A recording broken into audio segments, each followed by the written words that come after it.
thank you for subscribing to my channel. If you haven't done that yet, go ahead and click whichever you need to and hit that bell so that you know about my upcoming episodes. So today, thank you very much for joining us. And as you can see, I'm probably wearing a shirt the same as in the older videos. I like to do videos all in one day. So sometimes I'll talk about different topics, but you'll see the same shirt. So there you go. Today, what we're going to talk about is something close and dear to my heart, is The Princess Bride. So a few weeks back, someone at Sony Pictures tweeted out that someone important or someone big in Hollywood is thinking about rebooting The Princess Bride. Now, so many people across the interwebs, so many people across the world came together to say that we shouldn't be touching this movie. People were livid to hear this. Not only were members of the original cast tweeting and also weighing in on this with different interviews all over the news, but people who were married to people on the original cast were saying things. So if you are a geek like me, I'm in my mid-40s, then you are very well versed on The Princess Bride. Not only do people who I grew up with quote it constantly on their social media feeds, but also in their homes, and I'm one of them. We quote that all the time. And so I'm here, as you can see, the title to this video is How Marvel Almost Ruined The Princess Bride. Now, almost. We don't know. We don't know if they're going to actually go with it. When they say someone big in Hollywood, I hope it's Neil Gaiman. I mean, look what he did with Terry Pratchett and Good Omens. I don't know. Marvel has been a juggernaut in Hollywood for about a decade. When they first started with Iron Man, no one knew that they were going to become the force that they are in Hollywood today.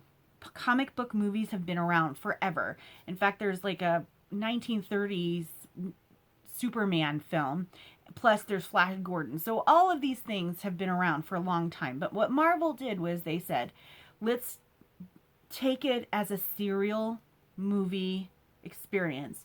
So you, as you know, if you've seen Marvel, we're not going to get into a lot of it, but what they decided to do was to have these characters, we see them over an overarching storyline all the way to the end of Endgame, and we've met them, and so you see snippets of them throughout the different movies, and you become not only familiar with them, and these are obscure superheroes like Ant-Man. You tune in, if you will, you go to the theater to see what happens, and the difference between the way Marvel did it, which was in the theaters, and seeing something on TV or in comic books, is that the theatrical feature effects were amazing. So Marvel was bought by Disney. Star Wars was bought by Disney. Pixar was bought by Disney. So now you have Disney, who they are extremely good at distributing their work and marketing their shows and things out there. And then you have these other studios. You have Universal Studios or Warner Brothers, who own the rights to the Wizarding World universe. They also own Despicable Me, Jurassic Park. They also own that one. And then you have Sony, and Sony is there, and Sony tends to do one-off movies. Some of them are series, but they're not like crazy big. And then you had Universal. Now Universal just did a deal with Disney, so we all also know that now Universal has sold their rights to certain things like the X-Men to Disney. So Sony has already come under flack in the last few months for negotiating with Disney and not allowing Spider-Man to be continued to be produced by Marvel. So there's that. So people were already mad at Sony. So what Sony did was it looked around and it said, what are our biggest movies that we've ever had? Okay, obviously Spider-Man has been really big for them. Jumanji was really big, and we saw that reboot. I'm going to have to say I loved it. And I didn't want to watch it at first because I thought I wouldn't like it, but I loved it. I thought they did a great job of having the homage to Robin Williams without trying to outdo Robin Williams. So they looked at that, and then, oh, they looked at their next, like, so popular movie, and that's The Princess Bride. I'm not going to blame any movie execs for looking at their catalog, their back catalog, and saying, you know, what can we marvelize?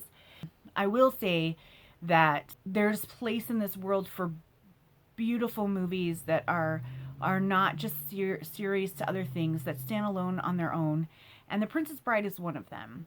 Not only does it do the book justice, but it gave us a treatment of fairy tales that we usually don't see. That is why I feel Marvel almost ruined The Princess Bride.